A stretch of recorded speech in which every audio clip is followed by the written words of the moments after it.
with that, we're going to turn to our investment club portfolio clinic. Now these are 10 club portfolios that have been submitted. So none of these clubs know what I'm going to say about them. Some of them are probably a little nervous, but there's a lot of great companies.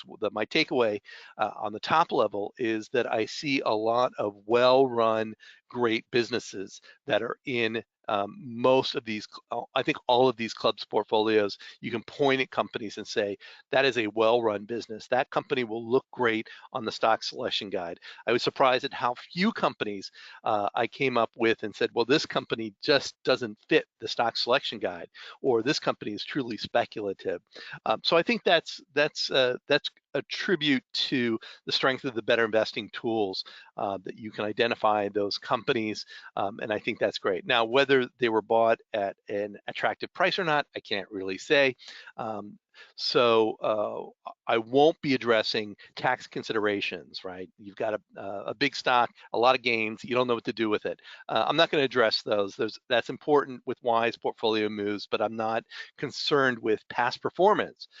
Whether a stock is in the gain or a loss doesn't tell me anything about the future of that particular company. It may be wise from a portfolio perspective, portfolio management perspective, for you to deal with a company that's a loser or a gainer. But from at this point in time, that's kind of irrelevant to whether you buy or sell the stock, buy more shares or sell your holding, or hold on to what you've got. That's based on looking to the future and what are the prospects from here going forward. And so we can't let that decision be clouded by our distaste or distrust of a company that has not performed well in the past. I didn't look at companies from the perspective of potential fundamental problems. Problems are easy to spot. Anybody can tell you if a company has had problems, a weak quarter, a weak couple of quarters. The challenge is determining if the long-term prospects are good. And that takes research and experience, and opinions will vary, and that's what makes a market in stocks, because people have different perspectives on the future and the potential of companies. But I would suggest don't default to hold when you're uncertain about a particular company. And again, it's an easy trap to fall into. You're unsure about a company, so you decide not to do anything. Hold should be an active decision, not a default that you just fall back on. And then I will also mention that individual investors are not always faced with the same constraints as investment clubs with their portfolios. So I mentioned real estate investment trusts, which I don't recommend for clubs. I do recommend for individual investors, especially if you're looking for a little bit of yield on that more stable side, perhaps, of your total portfolio. So I won't be addressing, so this is to be taken as a look at investment club management, not individual investor management, even though there is a significant overlap. So there's no one-size-fits-all approach to portfolio construction. As I mentioned earlier, you might have a member base that says, we want to focus on a stable blue chip portfolio. Again, that's great. That's your decision. Just keep in mind that there is no investor who is investing for future return who couldn't benefit from a growth and capital appreciation portfolio in some way. Even if you're 80 years old, unless you've got enough assets that you can draw down enough to keep you comfortable for the next 20 years, there might still be a desire to have a portion of your portfolio invested for growth. And so I think of portfolios for clubs as being part of that growth component that any member of your club could benefit from. I'm providing comments in 3 categories. One is good, one is caution, one is warning. And again, these are I'm not reprimanding anyone, but this is my take, and I didn't necessarily call out everything good about a particular portfolio. That's unless it was particularly useful to try to understand it. And there are a few absolutes. So some of my cautions are really just notes, and without knowing the backstory, how you got there, I can't speak to whether it is a quote good or quote not good rationale for the decisions that you've made. Only you can do that within your investment club. But I do hope that perhaps this conversation that we have tonight will lead you back to your club where you can sit together and redefine and reset your expectations, your guidelines, and your objectives, and make sure everyone is on board, and perhaps make some shifts in your decision making that will turn the ship a little bit in a different direction as you sail the open seas. I think having practical goals really gives members something to work with. If you say, we've got some cash, we need some ideas, people go get some ideas, is not so useful as we really want to bump up our small company exposure. We really don't have any healthcare stocks. Surely we must be able to find some small pharmaceutical or biotechnology companies that might fit into our portfolio, provide some defensive exposure, and provide some small company exposure, right? That's a very tangible, achievable objectives. Maybe you don't find it this month or next month, but maybe you put some ideas on the watch list, and a couple of months from now, maybe we see a January sell-off, and so now that stock falls into your buy zone, and you've done the legwork. So that is much more useful than the typical clubs casting the net and saying, yeah, bring in some stock ideas, not usually going to help with the improvement of the overall portfolio. So first club is Cap Gains Investment Club. This is a Florida-based club founded in 2015 or so.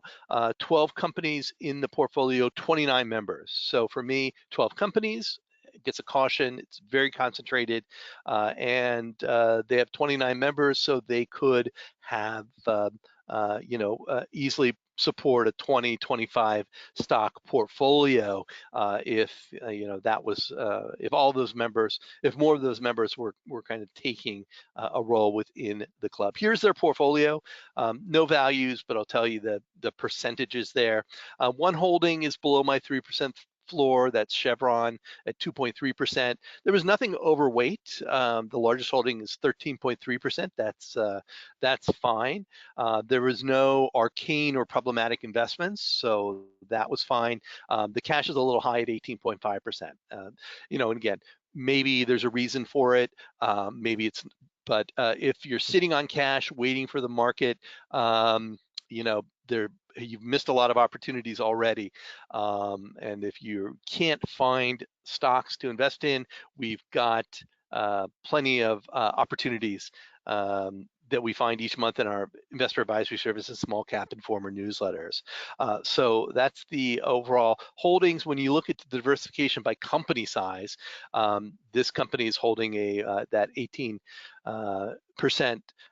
cash is in a money market fund that's showing up in the black.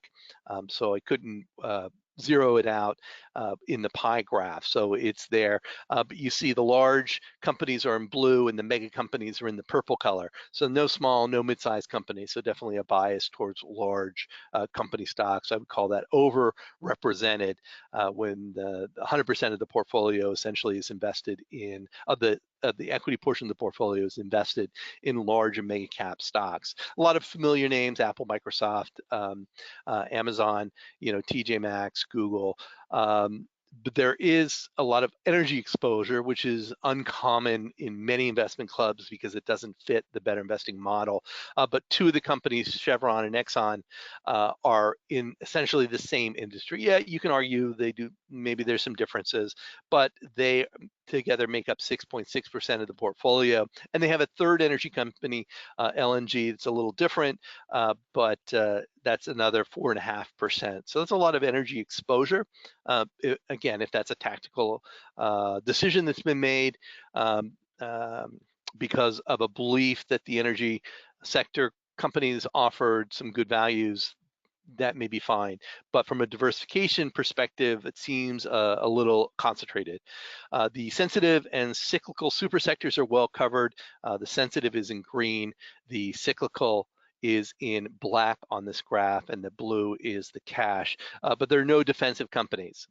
And again, most individual investors in investment clubs are a little concerned about risk.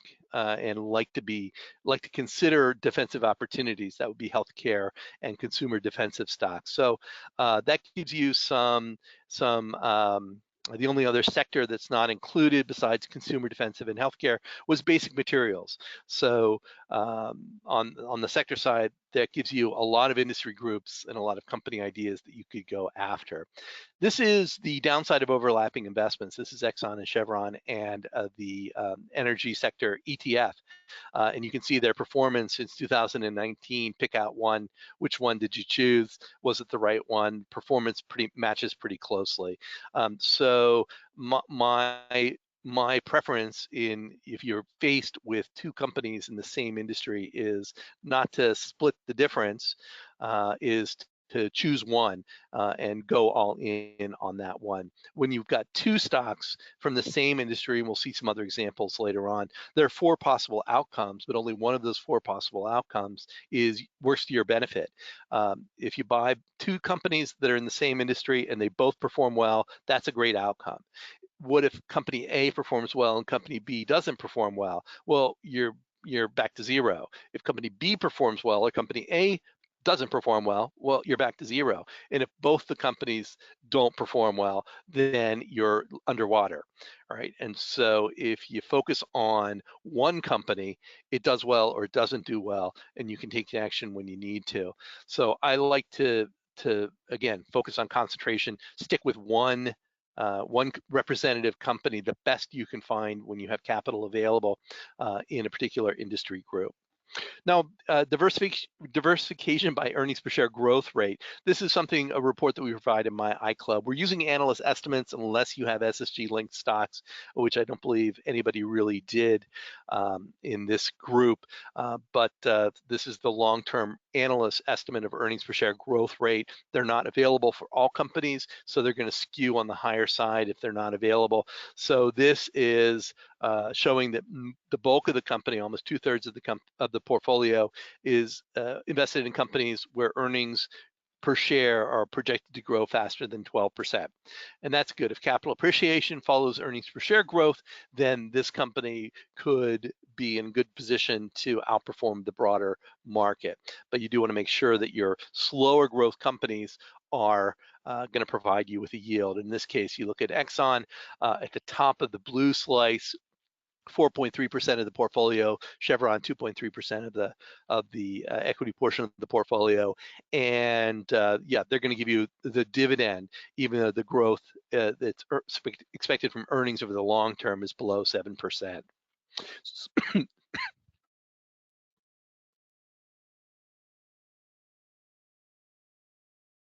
So thank you for that, club. Again, I think you've got all sorts of opportunities to keep your meetings interesting as you expand the portfolio. Next up is Universal Investment Club. This is a club in Iowa, 6 members with 11 companies. So again, 11 companies is very concentrated, even though you've only got 6 members. Founded in the 90s, the membership has fallen off. Again, I would like to see more companies working upwards towards that 20 companies. Right now, every member on average would be responsible for 2 companies. I don't think it's a stretch to manage 3 companies, to follow 3 companies for your club portfolio, and that would get you up to 18 stocks, and I think that would be in a better place. Here are their holdings. There's no underweight holdings, which is good. Smallest holding is 4.2%, Skyworks Solutions. No overweight positions. The largest Tractor Supply is 14.6%. No arcane problematic investments that really that would provide any accounting problems. Berkshire Hathaway B, a few clubs own that. It doesn't fit the BetterInvesting model, but I own it personally. And nobody's arguing with Warren Buffett. So everybody gets a pass if you decide that you bought hold a little bit of Berkshire Hathaway as a broad core holding in your portfolio. A number of these companies, almost all of these companies, except for Iridium, are covered by our iClub Central newsletters, IES and Small Cap Informer. And Berkshire Hathaway is not covered as well. But that just means that these are some names that people are familiar with, and this is a portfolio of stocks that fit on the stock selection guide. And the cash is low at 0.4% of the total holdings. Now, when you look at the diversification by company size, the green is the small, the orange is the mid-sized, the blue is the large, the light blue, and the purple is the mega. So again, you can see there's only one small and one mid-sized company that together don't even make up a quarter of the portfolio. So mega and large company stocks are representative. I would categorize Iridium as speculative because it has no current earnings or history of earnings per share growth. And that's fine.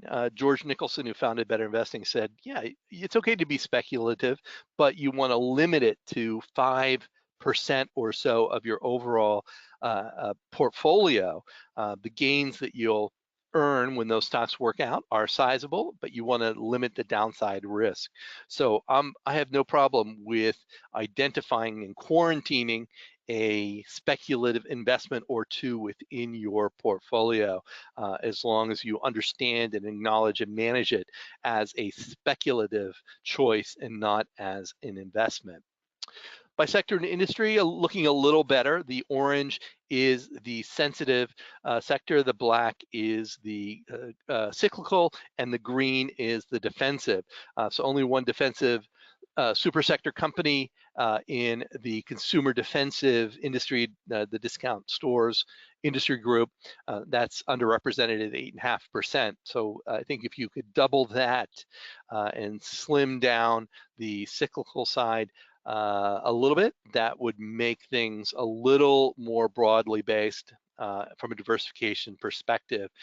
Also, earnings per share growth rate, the green greater than 12% earnings growth rate projected. So that is good. Faster growing companies will deliver greater return if you buy them at the right time. So similarly, you want to make sure those slower growth opportunities are delivering some yield, or that you bought them when they were truly at bargain prices to maintain your overall rate of return. So for this club, you've got, if we step back, there's no healthcare, there's no basic materials, there's no industrials. So that gives you some targets. So look for small and mid-sized companies in those three industries. That gives you a lot of opportunities.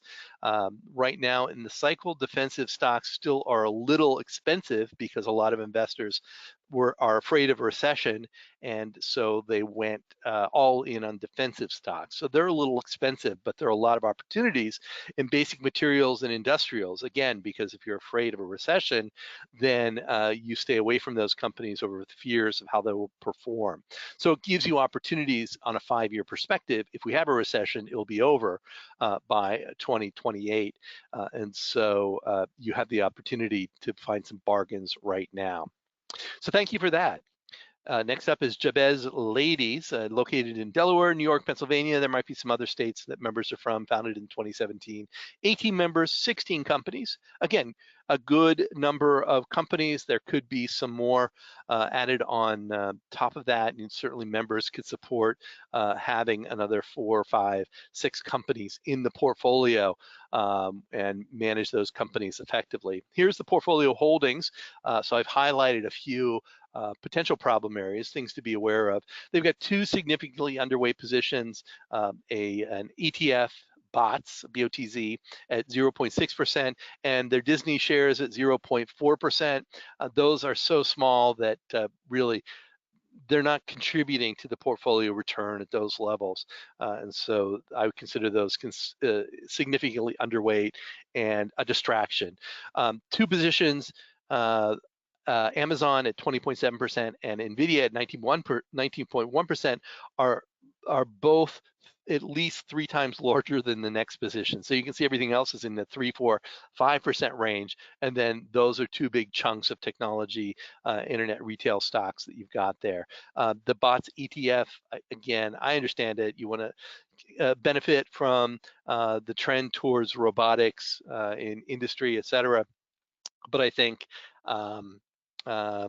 if you want that exposure and you've researched it and figured out, and you understand it and figured out how to analyze that ETF and its holdings, then make it part of your portfolio.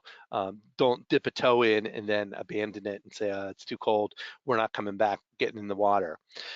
Another pure cycle PCYO also seems to not fit the better investing model. That's at 5.3%, and cash is high at 11.2%. Again, I don't believe there's a reason to sit on cash. There are plenty of opportunities right now in the marketplace.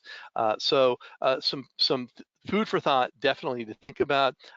By itself, the fact that NVIDIA and Amazon are large percentages, hopefully that's a good thing. It means that they've grown well, you made good decisions. It doesn't mean that you need to thin them out or sell them. It does mean that you need to, what I would recommend is that you invest in the opposite of them. And we'll talk more about what I mean by that a little bit later. There's only two small companies. One's a micro-sized company. There's no mid-sized companies. So the mega and large are definitely overrepresented. And again, that's you'll see that theme. So you're not alone. When you look at the diversification by sector and industry, it's broken up pretty well. Everything is pretty diversified except the overweighted on the NVIDIA and the overweight on the Amazon. But otherwise, everything is in pretty equal slices of the pie. And that's a good thing. That means you're pretty broad. There are no consumer defensive sector companies. And that gives you, there are plenty of opportunities in the consumer defensive sector to find interesting company opportunities.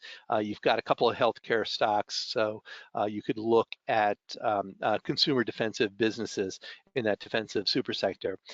And then you've got two companies that overlap in the same industries, Pfizer and AZN, AstraZeneca. Sorry, I couldn't remember the name of it, that make up 7.9% of the portfolio in two pharmaceutical companies. And this is tells a different story. You've got overlapping investments. This is the returns of the stock price of these two companies since 2019. One of these stocks is not like the other.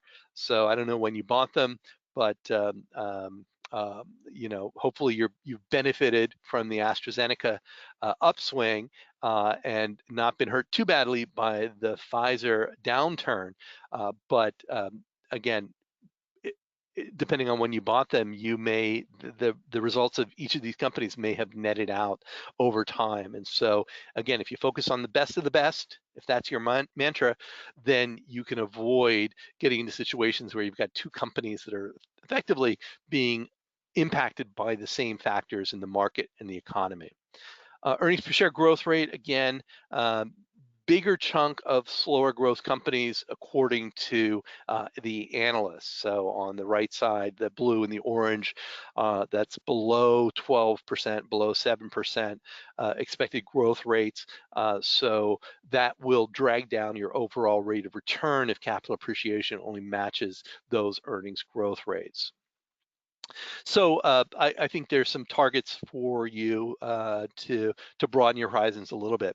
Sandpoint Women's Investment Club, 8 members, 15 companies, located in Idaho. Again, 15 companies, good for 8 members, but again, if each member can manage 2, they can probably follow 3 companies, and that would get you up into that 20 to 24 company range, and I think that would be a great place to be. Portfolio holdings here, one significantly overweight position, Apple. Again, this is not a terrible problem to have, and it's something that's common to a lot of investment clubs that have held Apple for a very long period of time at 35.8%. But there are 4 significantly underweight positions: Amazon at 1.8%, Chewy at 0.2%, Genuine Parts at 1.6%, and Whirlpool at 0.9%. No arcane or problematic investments, cash, hardly any cash. So the money has been put into the market.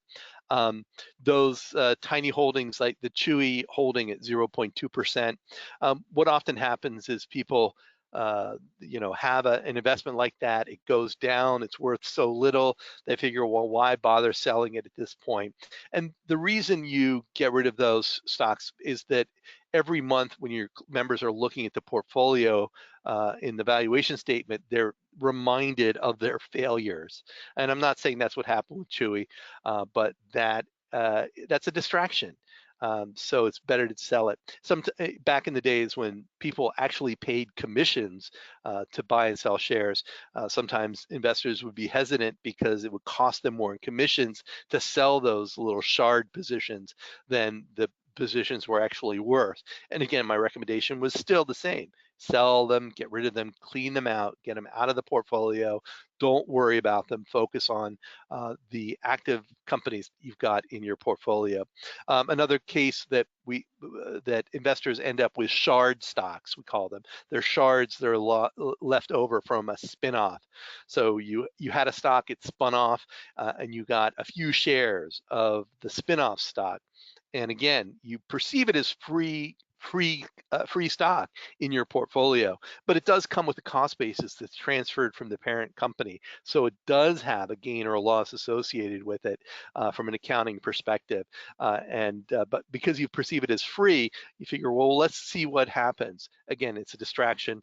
Go ahead and clean out those small holdings if you're not willing or ready or able to make a commitment to boosting those percentages above that particular level. I will point out here that CVS Health is at 2.9%. And again, my target 3% range is not a hard, fast target. So I'm willing to let it slide. It's going to happen. 2.9%, 2.8%, that's fine. It may not require action. But when we're down at 1.5% of the portfolio value or 1.8% of the portfolio value, if Amazon has a blowout and doubles its price in the next 3 months, this portfolio would gain less than 2%. And that would be a shame. If you've done all the work and you just didn't put skin in the game to benefit from that increase. Total cash is good at 0.1%. By company size, there's no small companies. There's one mid-sized company. So again, room there, and overwhelmingly invested in mega cap stocks. And so some of those mega cap stocks, I would suggest, are more of the blue chip dividend payers that are not going to give you a very high rate of return relative to the overall market. J&J, Procter and Gamble being among the top. I mean, some good companies: Costco, Apple, Amazon. So some really thoughtful company selection, but going forward, I think if you sell all those tiny positions and then buy some small and mid-sized stocks, it will certainly make your portfolio more interesting and can be more useful. On the diversification by sector and industry side, all three super sectors are represented in pretty good allocations. Again, if you take out that Apple overweighting, then that technology sensitive super sector goes down quite a bit, and then things are really pretty evenly balanced. So that gives you the opportunity as you're looking at other companies to look at financial services and communication sectors businesses.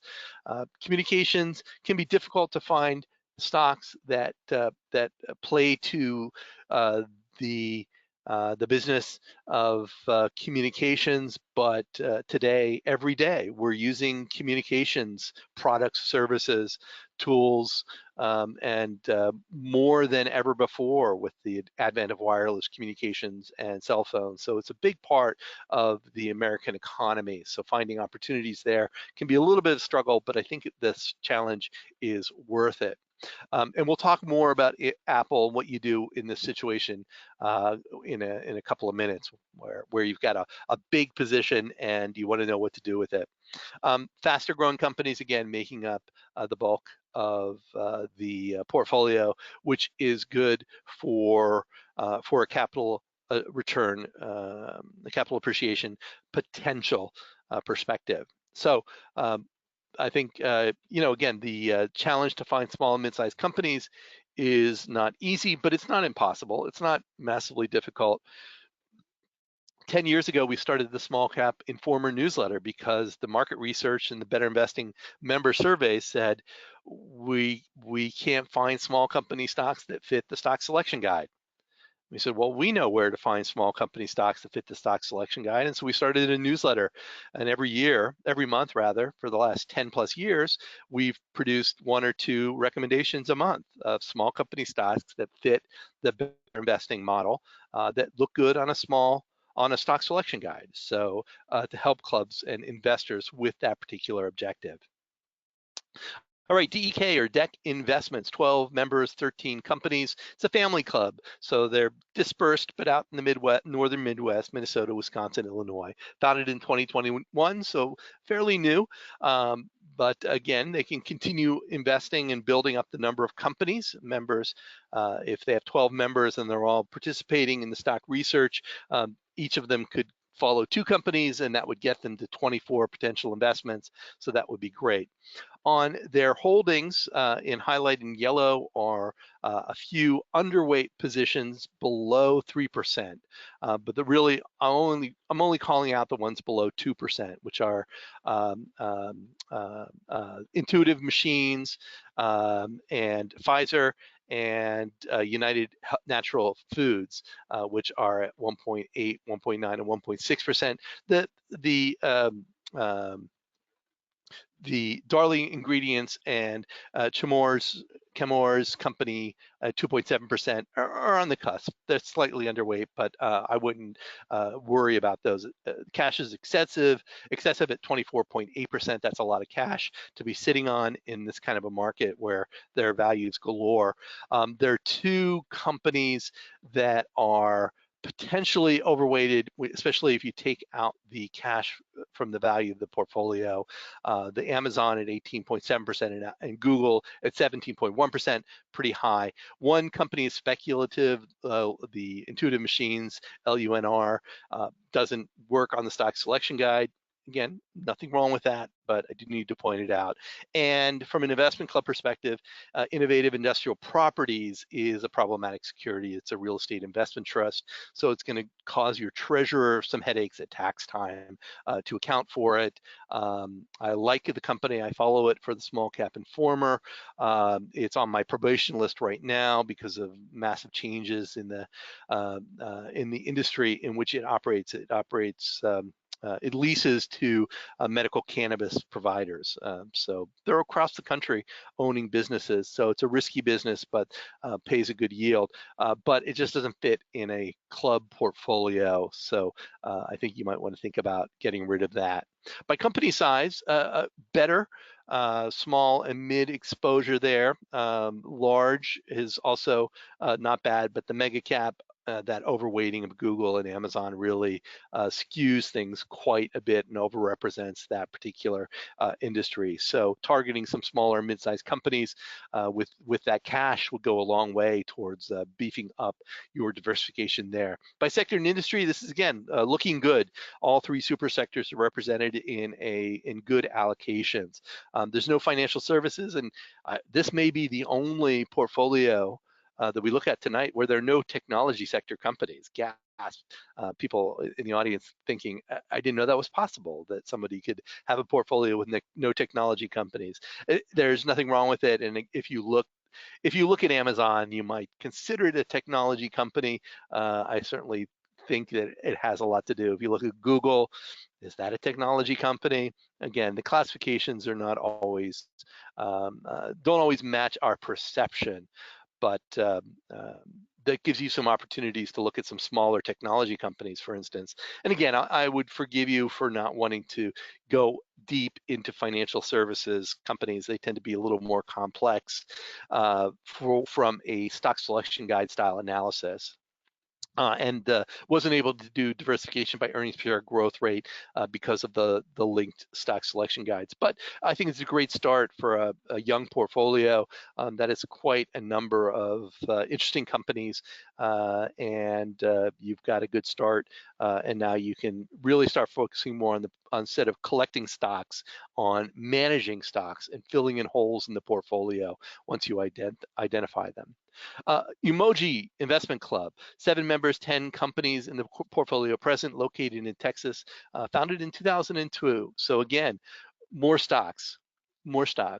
And I was surprised. I would have expected to be telling clubs to pare down their portfolios. They had too many stocks, but this level of concentration is still allows for a little too much risk in the portfolio.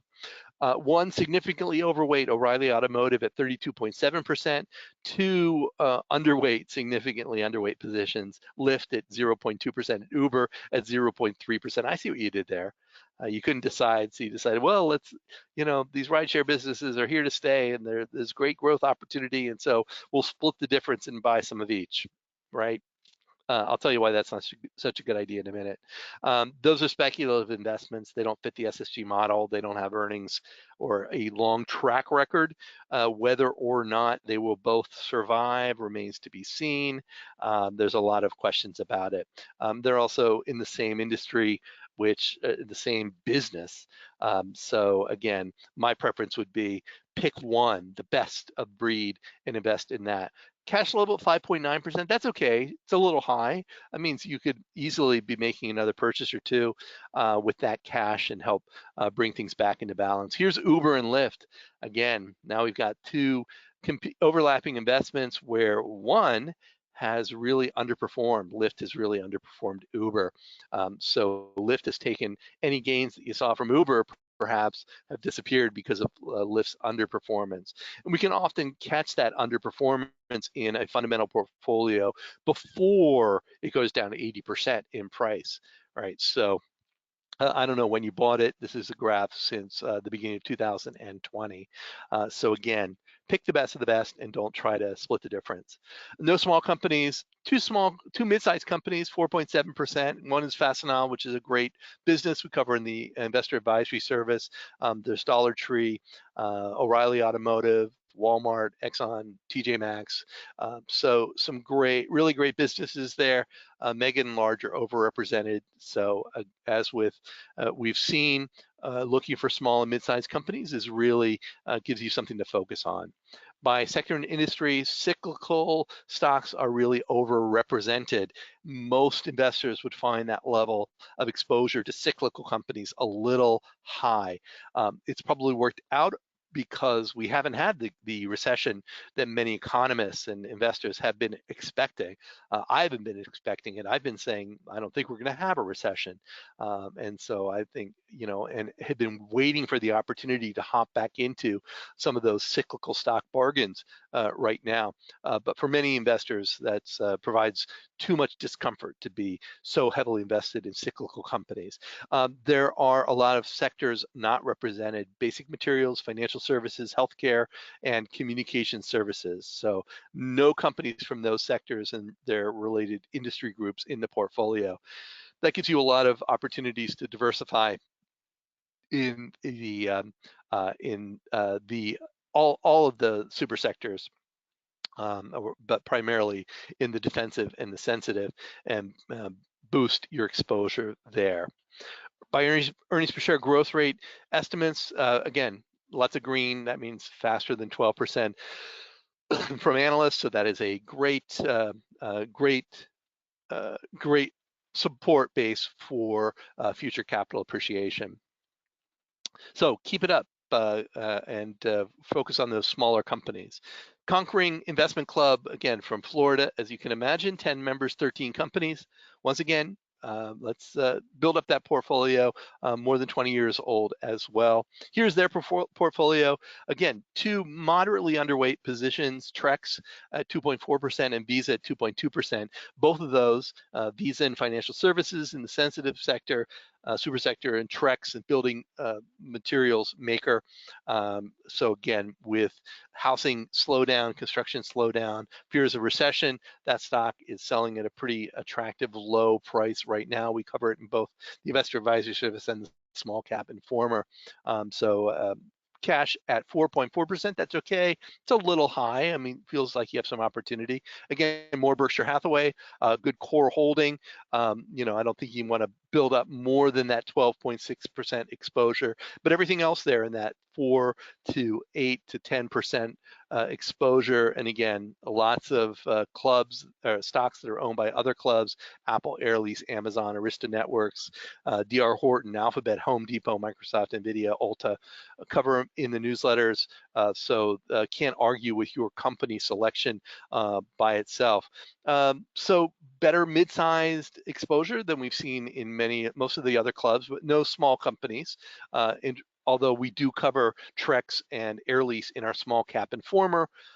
They've grown since we started covering them in Air Lease's case, and Trex is on the cusp, still within our small cap definition for the newsletter. But again, the rest of these companies, you've got some opportunities to continue to expand the small mid-sized portion of the portfolio. On the diversification by sector and industry, you'll notice there are no defensive super sector companies in the portfolio. Consumer cyclical sector is overrepresented at 36.6%. The technology sector slightly overrepresented at 26.6%. No financial services, basic materials, consumer defensive, healthcare, or communication services sector companies. And I looked at the S&P 500, the allocation by sector, and those 1, 2, 3, 4, 5 sectors make up about 43% of the S&P 500, and by proxy, the total U.S. economy. So if you're trying to build a diversified portfolio, you want to have exposure to lots of different types of industries and sectors, and so you're missing out 40% of the U.S. economy in this particular portfolio. So that is something that you can take a look at. If you look on myICLUB at our diversification by sector and industry graph page, down at the bottom of your club graph, it will have a link to the current breakdown of the S&P, or the breakdown, or a recent breakdown of the S&P 500. It's not dynamic or current, but it has been updated fairly recently. And that will, again, gives you some ideas. There's some portfolio managers who like to manage broad stock portfolios and include allocations based on the S&P 500 allocations by sector. Again, good growth opportunity. These are well-known, well-run businesses, but I think some smaller companies could help you juice that growth rate and give you a better rate of return. All right, let's keep charging forward. Rosie Futures in Colorado, founded in 1997, 6 members, 15 companies. That's good. That's good. Again, don't feel constrained. Add 4 or 5 more companies as you find opportunities, and that still is good for your portfolio health. Here's the portfolio again. More well-known brand names, stocks that are covered by BetterInvesting publications and in our newsletters. One significantly underweight position, the solid power at 0.2%. Again, at that point, 0.2%, if you're not willing to bring it up to 3%, right? You have to ask yourself, why are we holding this little fragment of an investment? There's 2 overlapping investments, ResMed and Stryker. Again, they're not competitors. They're not in the same specific industry, but they are going to be impacted by a lot of the factors that impact the healthcare sector companies in general.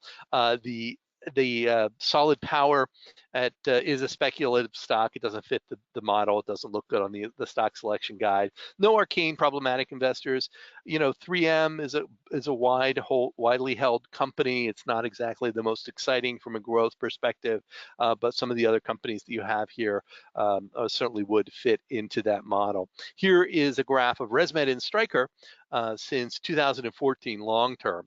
So again, looking back in time, when would you have bought each one of these, or which one would you have chosen? You've got periods where recently where ResMed took a big jump up and now it's dropped off, and then you have periods where Stryker fell off and then recovered. So now the winner is Stryker, but again, offsetting the returns, the lower returns of ResMed. So again, if your objective is diversifying, you want to find, if you're within the same sector, having a medical device maker or medical equipment maker and a pharmaceutical company, those are going to be impacted by some of the same same factors, but having two device equipment makers is pretty close. And so you might want to make a decision which one you really want to hold. By company size, there's one small company. Mid-sized exposure, pretty good at 27.1%. Still mega and large. Mostly the large, still a little overweighted, and that's something that, again, new capital can go into smaller and mid-sized companies and help bring that percentage exposure down to on the large cap side. Again, diversification by sector and industry looks pretty good. All three sectors, super sectors, are looking good. Reasonable allocations. This is a graph that we like to see. There's no financial services, basic materials, or communications. Again, I get it. Financial services companies harder to analyze. Communications services industry companies, again, don't always fit the model, a little harder to discover. And basic materials are just boring, right? But I think it's a good time to be looking at basic material stocks where we are in the economic cycle, and as it becomes apparent that a recession or a long-lasting recession is not likely. Many of those stocks are trading at reasonable prices, so it gives you some opportunities to target some of those. This portfolio, however, is really skewed towards slower earnings growth companies. So this is one of the first we've seen where the companies growing earnings slower than 7% on an annualized basis dominate. And again, that is not a good sign for overall total return on a quick thumbnail view of portfolio prospects. All right, FEM or FEM Unlimited, 20 members, 47 companies located in California. Yes, that's right. I said 47 companies. So I can imagine that you think you're pretty sure what I'm going to say about 47 companies. Here's the portfolio. I've highlighted the potentially problematic or areas of which I have comments in yellow. There are a lot of great companies on this list. There are also a lot of companies that I may not know very much about, and there are a lot of companies that are barely represented in the portfolio. So there are 35 underweight positions. So those are holdings below 3% of the total value. Together, they make up almost 31% of the portfolio value. There's a $350 holding, and the total portfolio is worth more than $1 million. So again, that's a distraction. That's a gnat on the back of an elephant. To get rid of it, that's not going to have any impact whatsoever. There are 3 overlapping investments. This is interesting. They bought Carnival, Norwegian, and RCL, Royal Caribbean Cruise Lines. 3 of them. I imagine one has performed better than the other 2, and that's why it's a larger percentage. Again, I would rather stick with one. Find the best and buy that company if you're really convinced. I can imagine that the thinking that as the pandemic resolved and those stocks were really cheap and but you couldn't decide, and so you split it 3 ways and invested in the 3 companies, and it's barely 1% of the holdings now between the 3 businesses. But in order to make money, at least 2 and more likely all 3 of them have to perform well, and the chances of that happening may not be so high. There's one arcane or problematic investment, the Icon IEP, which is the Icon Enterprises Limited Partnership. Again, problematic from a tax perspective, especially since it's just 0.2%. It's a lot of headaches. Your treasurer is going to have at tax time to account for that, or your tax preparer. At least one company doesn't fit the SSG model, EQNR, which is Equinor. Not a company I'm familiar with, but on the stock selection guide, it's not showing earnings or a real track record. There are 2 broad market index funds at 1.2%. I imagine money's being parked there. There's one sector index fund, the QQQ, at almost 5%. The problem with that is that there are 9 companies in the portfolio that are in QQ that make up 50% of the club value.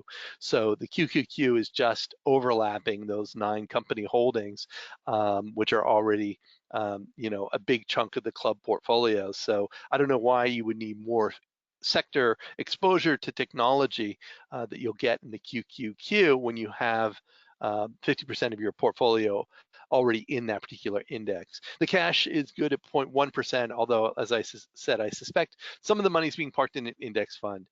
But here is what happens when you have too many stocks over time. And I don't know how long they've had, didn't look at how long they've had all these stocks. But if you remember at the beginning, I said the likelihood is that as you own more stocks, your returns regress to the mean return of the market. You don't outperform the market. And so in this case, you can see on the far right, the 10-year, the 5-year, the returns are a little bit less, are flat with the market returns of the S&P 500 and the Wilshire 5000. Over the last 3 years, the club has underperformed. In the last 1 year, it's underperformed, and the lifetime it is barely edging out the returns of the broader market. And we really, if you're gonna have a portfolio and you're gonna have it working, let's maximize the chance to outperform. If your objective is if it's acceptable to just meet the market return, your investment club is really just a social event, and you might as well just put the money in index funds and you'll get the same end result from minus the education. But this, I think, is a good example of what happens. Regarding the overlapping investments, here are the 3 cruise lines. Again, you can see them since 2023, so post-pandemic, when in the supposed recovery. And you can see one of them has performed pretty well. 2 of them have, the other 2 have lagged a little bit. One is, so I don't know when they were purchased, but I would expect over time the returns of these 3 cruise lines are really going to be pretty close. Travel trends are going to impact them all equally. Economic trends are going to impact them more or less equally. And so again, there's I think the case to be made is pick the best of the breed and stick with it and make a commitment to that particular investment. On the diversification by company size, there's no small companies. There is the QQQ, which shows up as other in the gold. The mid-sized companies are in orange, the large in light blue, and the mega companies in purple. Mid-sized exposure is just 8%, so that could be expanded, as well as finding some smaller companies. The index fund, because you own QQQ, so that skews. That includes, some small, some mid, some large, some mega company stocks in there. So it might change some of these, but mostly on the mega and large side on the diversification. By sector and industry, again, not looking too bad. In this case, the QQQ is in the light blue. The blue are the consumer the sensitive stocks. The orange are orange is sensitive, black is cyclical, and the green are the defensive companies. So again, could be more defensive holdings, and the sensitive super sector could be pared down quite a bit. But if you add the QQQ to the technology sector, then that sensitive sector really becomes overloaded. Every sector is included, with the exception of basic materials. So that's pretty good from a diversification perspective. But again, the QQQ skews things a little bit. The earnings per share growth rate of companies that have analyst estimates, the faster growing companies are making up the bulk of it. So I think that's, again, there are a lot of familiar names. There are just too many of those familiar names, I think. And you got to think long and hard about why you're holding on to those tiny holdings. And if you want to, boost them a little bit or get rid of them, I think would be good for the health of the portfolio. But thank you for sharing that. And then I think this is our last one, Showdown Investment Club. 27 members, 13 companies in Michigan. And this is a 50-year-old club, although it's most of the members have not been in it for 50 years. I don't think any of them have been. But 13 companies could definitely expand that portfolio. Here are their holdings. The Apple stock is definitely overweight at 41.4%. The Chevron is underweight at 2.1%. The Exact Sciences doesn't fit the SSG model, so I categorize that as more speculative at 2.7%. And then there's overlapping investments in Lam Research and onsemi. That are both in the semiconductor related industries. There's no arcane or problematic investments. Cash level is good at 1.1%. But the question is, what do you do about that Apple stock?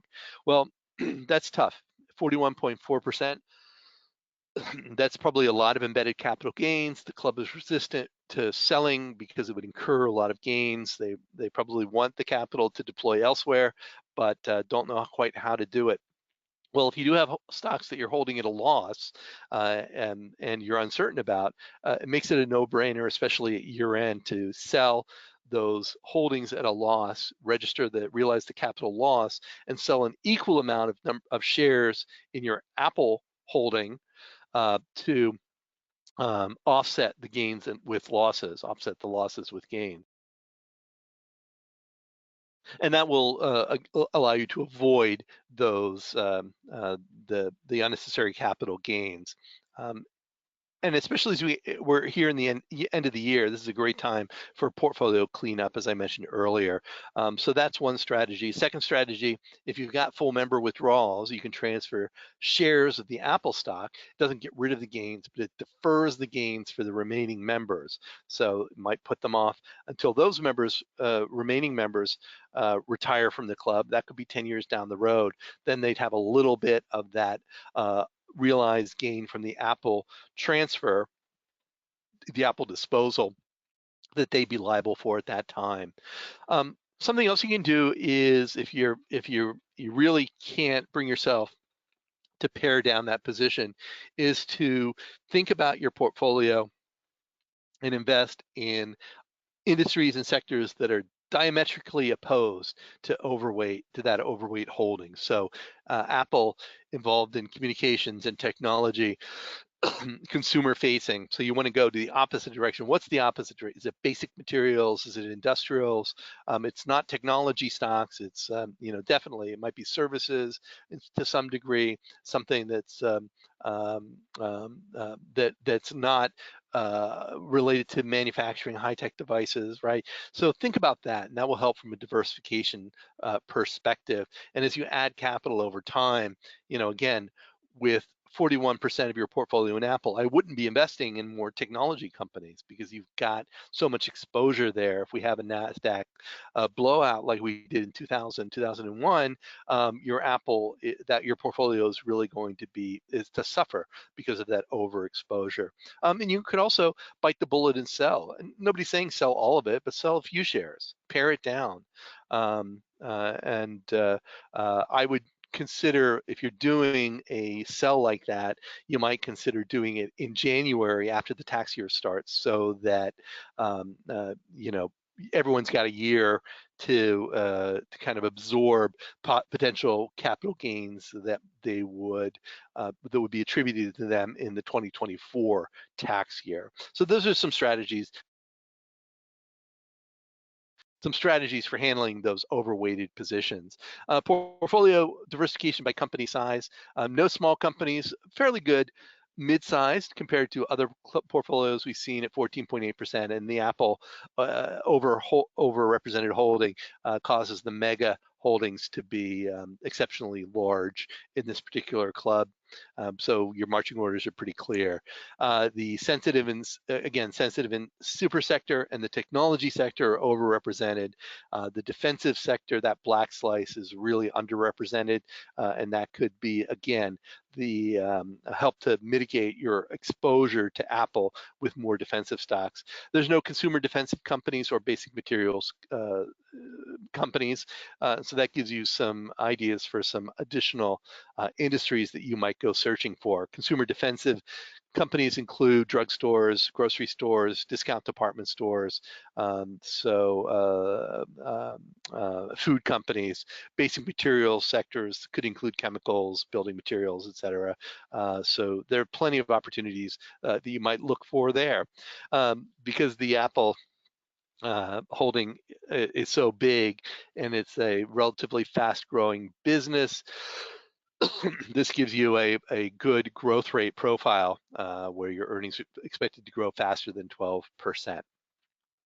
So with that, I know we've gone a little long tonight. We had a lot of material to cover. I will point to my email address on the first slide. So feel free to send me any additional questions. I'll take a really quick look right here. Steve asks, says, I'm still a bit confused by super sectors. Are the 3 super sectors just based on grouping Morningstar sectors? Yes, Morningstar has developed this super sector classification. So they define the super sectors, they define the sectors that are in those super sectors, and then they define the industries that are in those sectors, and they define which companies are in those industry groups. So I find it a very useful way because you could have a diversified portfolio that has, that doesn't have any healthcare or utilities or consumer defensive stocks, and you think, well, I've got 6 or 7 different sectors covered, so I'm pretty diversified, but you're missing that defensive chunk. So it's just a useful way to categorize those. Don says, is there a useful guardrail percentage that should be used to shave off a figure for a successful stock in an average portfolio, 15, 20%? Yeah, somewhere in that range. Anytime you're above 20%, you want to be monitoring that holding. And one of the clubs, 2 of their holdings totaled, almost 40% of the club. For one holding, maybe it's okay to have 20%, but if you've got 2 holdings and they're both at 20%, that's a lot of exposure concentrated into 2 companies. So you can take that into consideration. And it might be that you've got you just had a member withdrawn, and so you liquidated some holdings, and so now your biggest holding is at an even greater percentage, but you know that you're going to be building up more capital coming in, and you're going to manage to that percentage, and you might be comfortable with it. So it really is a floating figure, what is too much based on your particular club circumstances there.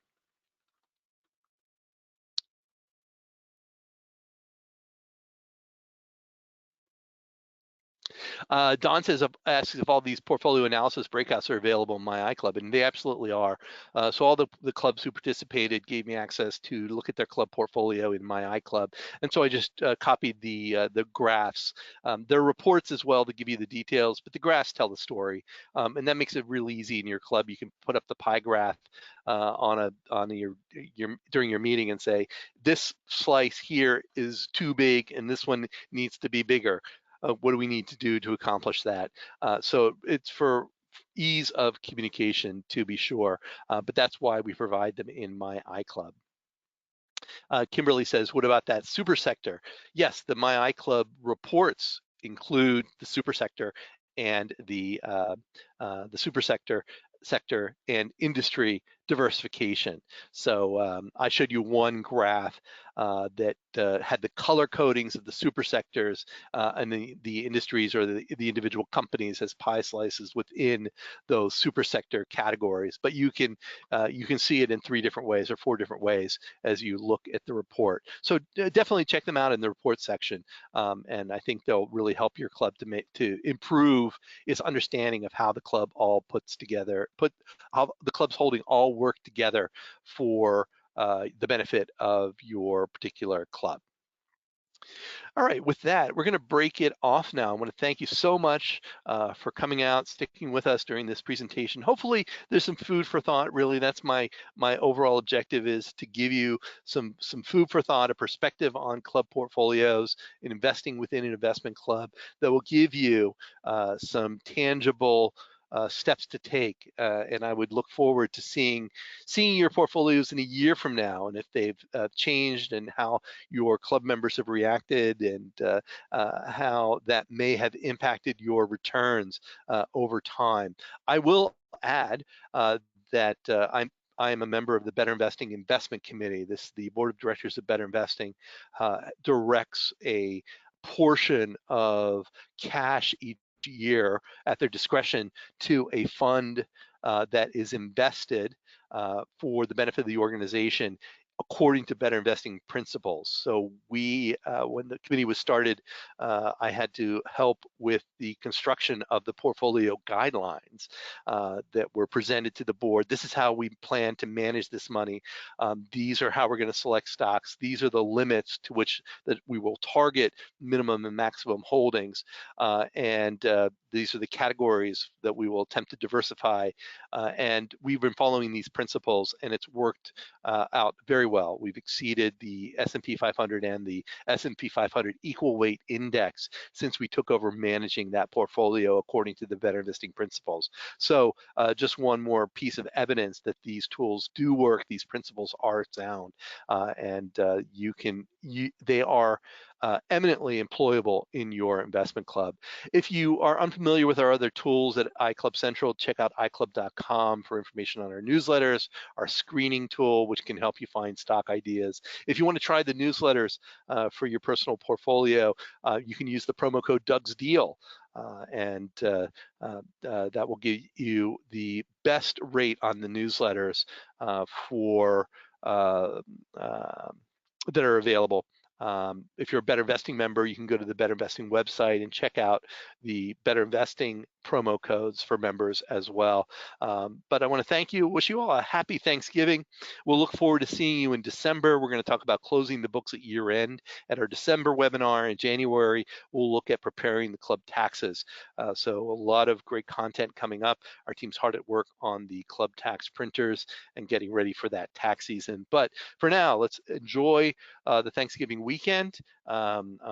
Go Ohio State, and hope you're all rooting for your favorite teams, but not Michigan. Thanks again, everybody. We'll see you next time. This is Doug Gerlach. Thanks to Sean in the back office. We'll be back in December.